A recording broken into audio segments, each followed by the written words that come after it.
one can remember, the mystery of the undead has fascinated mankind. The mystery behind foreseers, spirits, immorality, and much more have captured our imagination, as well as the fear of those who do not understand. Such power in which has led to the slaughter of those with more understanding of the nature of the mystical. I should know. My ancestors were some of the victims of the Salem witch trials. But that is a story for another time. Welcome to Journals of Supernatural Adventure. Tonight's topic is science behind faith. All the latest findings that have been backing stories faith has been trying to explain for millennia, tied along with the theories of the paranormal raider force. Tonight's show is being done a little differently due to some technical issues, but nonetheless, the show must go on. Now, the mystery of death has been one that has been questioned for centuries. With personal psychic gifts along with an unfortunate loss, I was granted a peek into the crossover. The sight of a soul leaving the body, splitting from the darkness that has corrupted it. Now, the way I saw it, it was rather poetic. The light of the soul crossing between the lines of life and death, while a shadow manifested from the negative emotion splits into a place that no one knows where. When that happened, I gained some intense insight on what happens in the lights that we cannot see. Now, what I'm about to say is nothing more than experiences I had in the field, and there is no way a bias is tied to personal faith other than a few ideas on connections between such and science. Now, in all fairness, let's start from the beginning. What I'm about to reveal may bring up sort of a chicken and egg concept, in which the answer really just depends on the time period in which you care to look. Now let's start from the point of conception. The physical body quickly forming cell by cell. Slowly, the mind and spine are formed. But where do the mind's presets come in? Surely some of it comes from parental units. But what about those moments when a child begins to tell tales that match up with stories that's from what seems to be aeons ago? Surely, those who are open to this kind of thing might find that it seems that the child is not in his first round of existence, in a way of speaking. A resurrected soul for reasons unknown. But how? The way faith often explains it is that after someone passes away, if they complete certain tasks, they can become something new. A kind of a third option to the heaven or hell incident that we traditionally grow up hearing. But now, if they've completed all these tasks assigned, they would be reunited in a place of complete light. Or if they don't complete anything, they will be tossed into darkness. Now, reincarnation is a phenomenon that can capture the imagination quite well with an infinite number of conceivable possibilities. But if you're like me, the typical explanations that are tossed our way are just simply not enough. But I may have an explanation that can resolve the scientific point of view, much that many more tend to take these days. In order to understand the theory, one must understand and conceive the idea that the human soul is a form of light. How that light is formed is where the cards are laid. Now, ever hear the saying that if you can trace your family all the way to the very beginning, you will find that there is a star in their place? That is because the energy that the star gives off, especially after the star has died, travels through space and into the baby in which that has yet to be born. Now, the time slot in which this occurs is usually around the first 4 months of pregnancy, when the soul is actually formed inside the baby.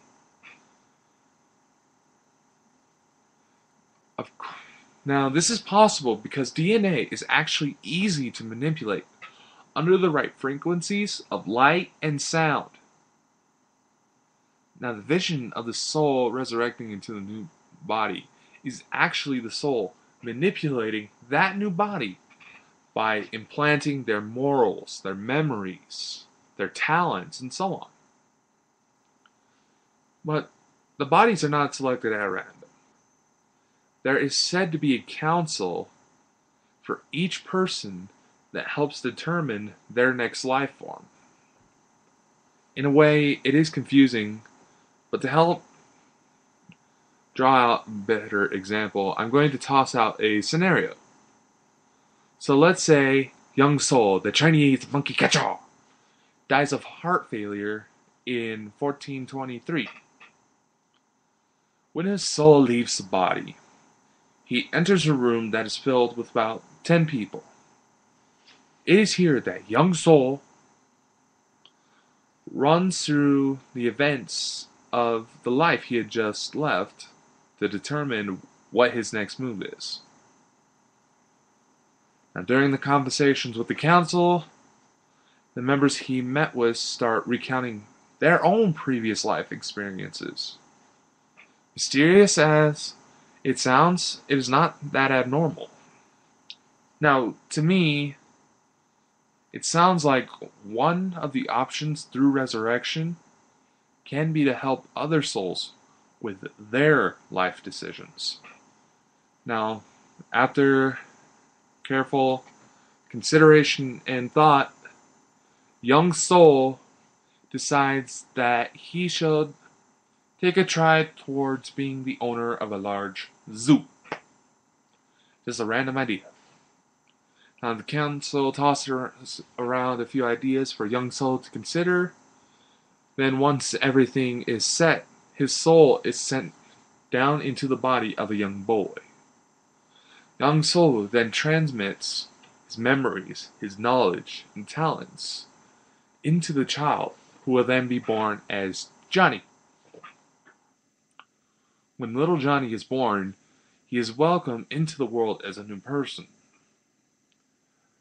But, even though he still holds childhood innocence, once he starts talking, his parents might notice that something is out of place with their child. Johnny is able to relay ways of capturing animals, starts drawing pictures that are near replicas of old Chinese maps, and is even, or maybe he's even able to translate a conversation between two gentlemen that were visiting from China. Now, the parents become confused. This is not something they should be seeing coming out of a little kid as they would imagine. And they try to understand what is going on and eventually try to seek help.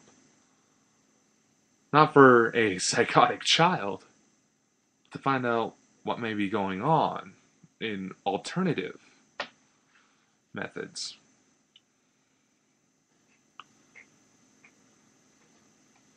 Now, once they go through the help, even though it's a little difficult to trace, considering that where Young Soul once lived, the parents eventually realize that the child may have actually been reincarnated. And once they get the right understanding of reincarnation, the parents then try to live a normal life, but occasionally talk to the kid about what happened in their past life. Now, little Johnny tells the names of his friends, his old travel tales, and yeah, so much more. But then, after Johnny turns 4 years old, his parents try to ask him some more questions about his previous life. He simply responds as, "What are you talking about?" Now, around the age of 4, it is said that something happens in the mind to impress the incarnated traits to where they can only be accessed in times of desperate matters. It is said that this very switch. Now, I'm sorry. It is said that this very switch. It is this very switch that makes believe that there is a security feature in the reincarnation process. Just think about it. Perhaps it's to prevent the living from gaining access that we obtain in the afterlife. But what if there are more security features that we don't know about? Now, we're getting close to a commercial break, so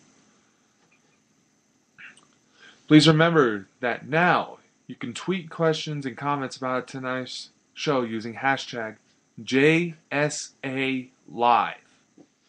Or you can chat with others listening to the show by going to journalsofsupernaturalaladventure.webs.com.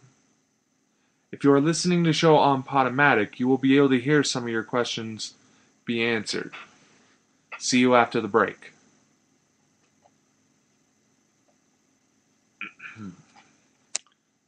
The damage from the hurricanes.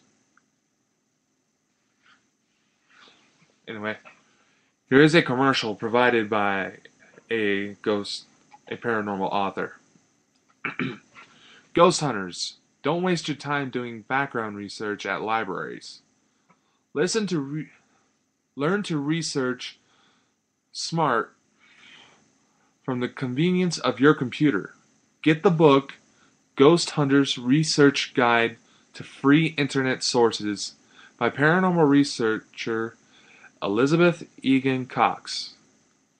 This user-friendly Ghost Hunters Research Guide to Internet Sources provides exact internet addresses and tutorials for hundreds of websites that have critical information you need about persons, events, and places. Become a better ghost hunter now. The Ghost Hunters Research Guide to Free Internet Sources is available wherever books are sold. Visit the author's website for more information. www.elizabethegancox.net. And welcome back to Journals of Supernatural Adventure. Tonight we talk about the science behind faith. Now, before the break, I was talking about security features within reincarnation. Now, the memory loss is typical, perhaps to keep from too much knowledge entering our time without the majority being able to accept it. But how is it that bodies are selected? I have a theory that may help shed some light on the situation. Now, what if the children selected are actually relatives of the past soul? Now, the souls wouldn't go into immediate family members, on most cases, to help with grievances, but rather distant family members. Think about it. By using family, the bodies would actually be easier to manipulate, given that their minds would work on somewhat similar frequencies. Less work up, high energy saved for the rest of the cosmos. Now, of course, plotting the energy.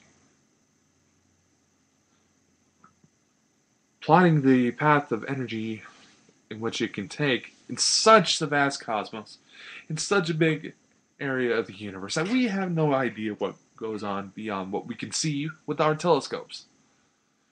Being able to chart it across the conceivable dimensions is actually extremely difficult.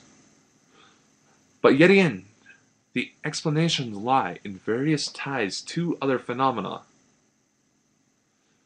Now, but to chart a course, it kind of works similar to that of the average computer network. Each computer is resembling life forms connected to the energies of the universe. Now, all that wiring that allows for information to travel is through tiny wormholes created at a molecular level, which I have actually talked about in a previous episode. So, theoretically, the information passed around can go wherever it wants. That's how many of these molecular wormholes are present. Now, when you think about this, a soul becoming reincarnated is actually not that far-fetched. But what about after the person goes through the switch, when they basically don't remember that they were around before, as we shall call it within future references? We shall refer to the reincarnation memory loss as the switch. Now, what happens between the switch and until that person passes away? What about those people that complain they possess ESP and other supernatural abilities? Well, even in life, we cannot escape the connections we hold to the universe simply because that is how we are created. You can't escape it, so might as well just accept it. It is like a child emulating the behavior of the individuals that help raise them. No matter if they choose to ignore them or accept it, it's still there. You can't do anything about it. But there are still security features in place. Let's take the phenomena of astral projection as an example. For those that are unaware, astral projection is the ability to send their soul, almost like a drone, to, well, usually for short amounts of time, to another location. Now, even though the soul is outside the body, it is still connected. That is because the body tends to be a bit of a bully. Because technically, the drone copy of the soul that is sent out during natural projection is a piece of the human mind. And once a piece of it is missing, the body naturally freaks out. So what it does is just tries to yank it back in. Now, I'm not sure if this is the right terminology for it, but what the body goes through when it starts freaking out would be a form of homeostasis restoration. Homeostasis being the state of equal balance. However, another trick to the human body is that using impulses the mind sends out after gathering information based on one's daily routine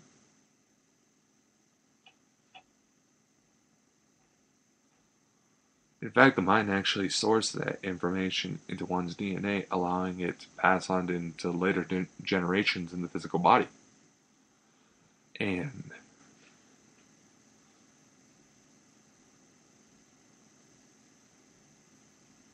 to relay that information to be held into the soul until it crosses over to join other information gathered from previous lives. I'm sorry that I'm kind of messing up, but a little nervous since it's a first live show. Anyway, now so to give a more solid example, let's go back to Johnny.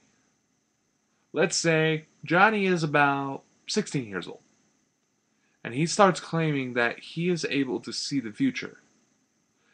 The ability to see the future is one fantasized supernatural phenomenon that has scared a lot of people. Look at Nostradamus. Now, there are actually ways to induce a trance-like state that will allow for the person to peek into any spot within space and time. However, if one is not careful, they may get a glimpse of a timeline, of another timeline. The best way to describe it is that time is made of gold. All it takes is a little pressure to make it change how you want it to. Now, sometimes, if you manage to take a peek into the future, you may not be getting the most accurate information there is available. It goes like this. When a projection of yourself is sent into the future, it selects a pathway of a possible timeline.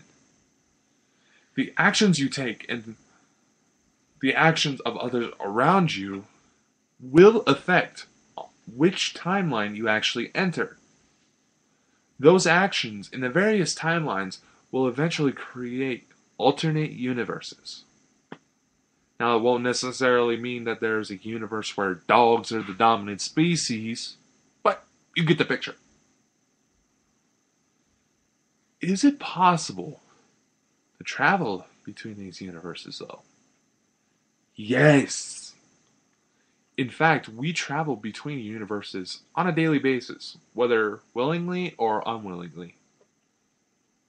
Take, for example, when you go in to see a movie, or listening to somebody's radio show, or just going out for a walk. You are affecting another person's destiny by merging it with your own. Now, each one has a slight effect that could lead into a much more interesting fate. By going to see a movie, you put your money into the companies that help run the movie, help make the movie, and into the actors' pockets. Listening to a radio show, you mostly just build another audience. Or if you go out for a walk, anyone that just happens to look at you might get enough of a picture of you to start seeing you in their dreams. So, it's conceivable on what these actions could lead to. But it's not going to... Oftentimes it doesn't really affect it majorly. Now, of course, there are things that we cannot control in our lives which can tie your fate to a less desirable location. Like a relative being arrested, or someone getting taken, somebody that you care about running off, stuff like that. But it's not that it'll permanently affect your fate, it's just that it goes to show how you handle it, in which it determines. Now, connecting the universes manifested by two individuals can create an interesting effect. Let's say Johnny finds a girlfriend that he spends most of his available time with. Every time they kiss, every time they hug, or any other interaction they share, those connections allow for the frequencies that their minds work on to slowly change. Now, once they share enough interaction of pure intention, this is getting to know the other person, it can actually awaken inner psychic abilities. But it'll only work with the specific significant other. Now, when those connections are strong enough, their independent universes tend to intertwine. Now, the universes manifested by the person are created through the electromagnetic fields that surround the human body through a concept known as the divine matrix. Now, when two magnetic forces have grown in interaction, and for somehow One gives off much greater force. The weaker field tends to form X points where the collision occurs that allows for energy to enter, and varying on the location, it can create quite a show. Now this, you can actually see the results of X points through solar winds striking the magnetic field of the Earth, creating the northern and southern lights. So, if you want to see a surprising change in someone, if, like say, if they're having a bad day, do something incredibly nice for them. You may be surprised at what happens later. Of course, there is the concept of dimensions. These are not hypothesized physics, simply because a dimension can be measured by the spread of gas molecules. Right now, we exist in 3 dimensions of space and 1 dimension of time. Now, in certain places, it's believed that there are connections to other dimensions, for example, the Bermuda Triangle. But that's another conversation that was in the previous episode. In fact, it is said that planets that extraterrestrials that are believed to exist on currently exist in such a high dimension that appears as nothing but light to us. This means significance to our show tonight because Earth is said to be about to enter the 4th dimension. And according to those who have claimed to have visited that dimension, they say that it consists of nothing but pure light and love. Everything is connected. There's no need to eat, no need to sleep. There's no night. Now, those who have been through a near-death experience explain the concept of heaven in a similar way. Now, I'm not sure if there's a possible connection there, but it's something to think about on where we could be ending up after 2012. So, I guess that leaves just one to tie up. Death. The release of the human soul after the body can no longer be used. We are taught to think of death as a cruel fate that awaits for all that live. Now, because of that cruel fate, mankind often fantasizes about what happens afterward. Well, through an unfortunate loss in my family, I have gained some insight. During the final breaths of light, there's a large pressure that will shoot out from the chest. Now that pressure is caused by the soul overpowering the body so that it can be released into the environment. Now, because when the soul is crossing over, sometimes they are concerned about the well-being of their loved ones that are still alive. So sometimes they don't necessarily meet up with the light. Now, ever dealt with the death of a loved one that you just want 5 more minutes with them? That is actually your chance. Them leaving their transition between their life and their death to walk amongst the living, to essentially forming the concept of ghosts, is that chance. But the thing is, we don't necessarily see them, is because our emotions tend to block the veil. When we are extremely upset and we somehow are able to see the deceased before we are ready to accept it, in our minds, they're still technically alive. And in order to see the dead, you have to accept that they are dead. But when you think about it, if Earth is about to enter